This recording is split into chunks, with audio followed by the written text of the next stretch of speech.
ನಾನು ಮಧುಶ್ರೀ. ಅನುಮಾನಾಸ್ಪದ ರೀತಿಯಲ್ಲಿ ವಸತಿ ಶಾಲೆಯ ವಿದ್ಯಾರ್ಥಿ ಸಾವನ್ನಪ್ಪಿದ್ದಾನೆ. ಸ್ಟ್ರಲಿಂಗ್ ವಸತಿ ಶಾಲೆಯ ಎದುರು ಪೋಷಕರು ಮತ್ತು ಸಂಬಂಧಿಕರ ಧರಣಿ. ಬೆಂಗಳೂರು ಉತ್ತರ ತಾಲೂಕಿನ ಕಾಡೇರಪ್ಪನಹಳ್ಳಿಯಲ್ಲಿರುವಂತಹ ಶಾಲೆ.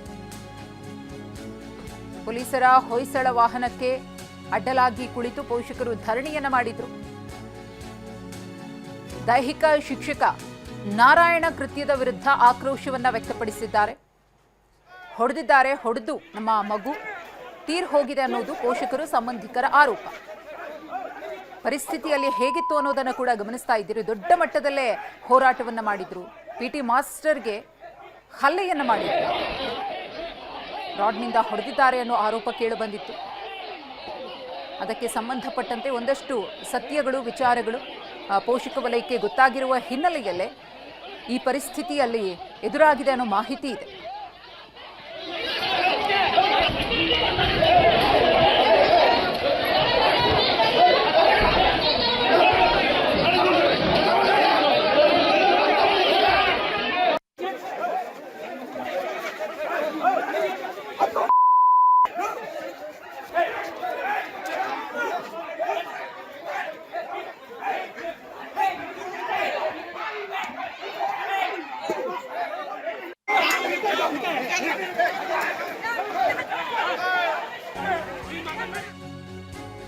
ವಸತಿ ಶಾಲೆಯ ಬಳಿ ಮತ್ತಷ್ಟು ಹೆಚ್ಚಾಗಿದೆ ಉದ್ವಿಗ್ನತೆ.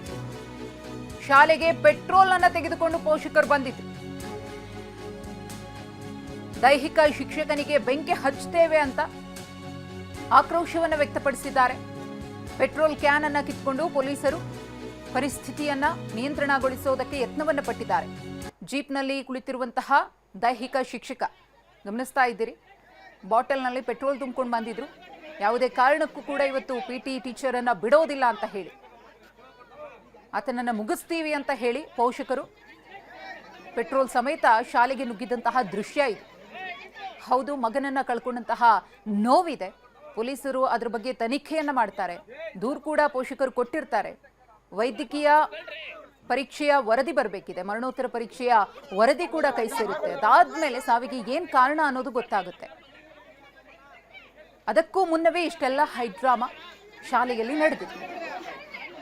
ಪೊಲೀಸರಿದ್ರೂ ಕೂಡ ಲೆಕ್ಕಕ್ಕಿಲ್ಲ.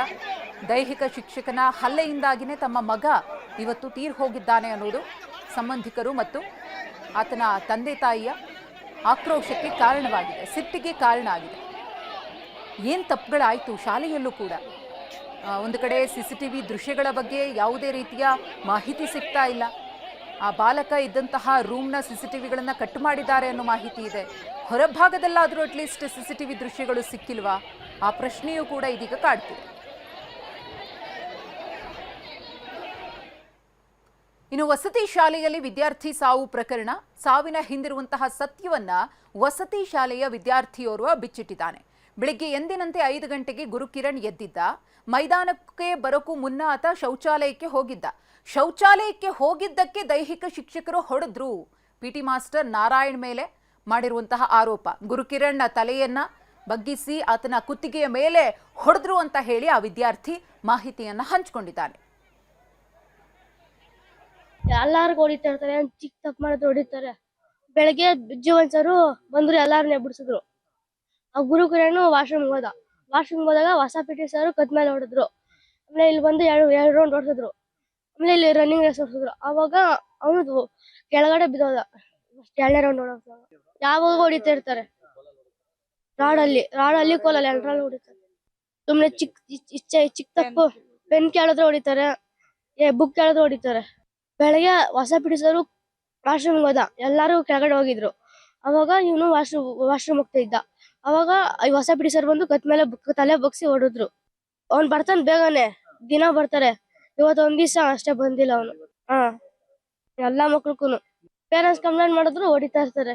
ಹೇಳ್ತೀರಿ ಸುನಿಲ್ ಸರ್ಗೆ, ಅವ್ರು ಏನು ಕೇರು ತಗೊಳಲ್ಲ. ನಾನು ನೋಡ್ಕೊಂತೀನಿ, ಹೇಳ್ತೀನಿ ಹೋಗಿ ಪಿಟಿ ಸರ್ಗೆ ಅಂತ ಅವ್ರೇ ಹೇಳ್ತಾರೆ. ಏನಾನ ಗಲಾಟೆ ಮಾಡಿದ್ರೆ ಉಚ್ಚನ ಹೊಡೆದಂಗ್ ಹೊಡೀರಿ ಅಂತ ಹೇಳ್ತಾರೆ. ಊಟದಾಗೆಲ್ಲ ಹುಳ ಎಲ್ಲ ಸಿಗ್ತಾ ಕಲ್ಲು ಒಂದ್ ರೂಮಲ್ಲಿ ಹಾಕ್ತಾರೆ, ಲಾಕ್ ಹಾಕಂತಾರೆ, ಹೊಡಿತಾರೆ. ರಾಡಲ್ಲಿ ಕಡ್ಡಿಯಲ್ಲಿ ಬ್ಯಾಂಬೋ ಸ್ಟಿಕ್ ಅಲ್ಲಿ ಹಳೆ ಪಿಟಿ ಸರ್ ಜೀವನ್ ಸರ್ ಈ ಸರಿ ಇವತ್ತು ಎಲ್ಲಾರ್ಗು ಹೊಡಿತಾರೆ, ನನ್ ಕೈ ಕುದ್ಕೊಂಡಿರ್ತೀನಿ, ಎಲ್ಲಾರ್ಗು ಹೊಡಿತಾ ಇರ್ತಾರೆ, ಚಿಕ್ಕ ತಪ್ಪು ಮಾಡಿದ್ರೆ ಹೊಡಿತಾರೆ. ಬೆಳಗ್ಗೆ ಜೀವನ್ ಸರು ಬಂದ್ರು ಎಲ್ಲಾರನ್ನೇ ಬಿಡಿಸಿದ್ರು. ಆ ಗುರುಕುರೇನು ವಾಶ್ರೂಮ್ ಹೋದ.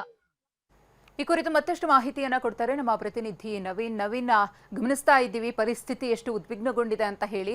ಅದೇ ವಸತಿ ಶಾಲೆಯ ಮತ್ತೋರ್ವ ವಿದ್ಯಾರ್ಥಿ ಕೂಡ ಹೇಳ್ತಾ ಇದ್ದಾನೆ, ಬೇಕಾಬಿಟ್ಟಿಯಾಗಿ ಹೊಡಿತಾರೆ ಅಂತ ಹೇಳಿ. ಹೊಡೆಯೋದಕ್ಕೆ ಯಾರು ಪರ್ಮಿಷನ್ ಕೊಟ್ಟಿದ್ದು? ವಿದ್ಯಾರ್ಥಿಗಳು ಓದಿಲ್ಲ ಅಥವಾ ಅವ್ರ ಕಡೆಯಿಂದ ತಪ್ಪಾಗಿದೆ ಅಂದ್ರೆ ಅಡ್ಮಿನಿಸ್ಟ್ರೇಷನ್ ಇರುತ್ತೆ, ಅವರ ಪೋಷಕರು ಇರ್ತಾರೆ, ಅವ್ರಿಗೆ ಮಾಹಿತಿಯನ್ನ ಕೊಡಬೇಕು.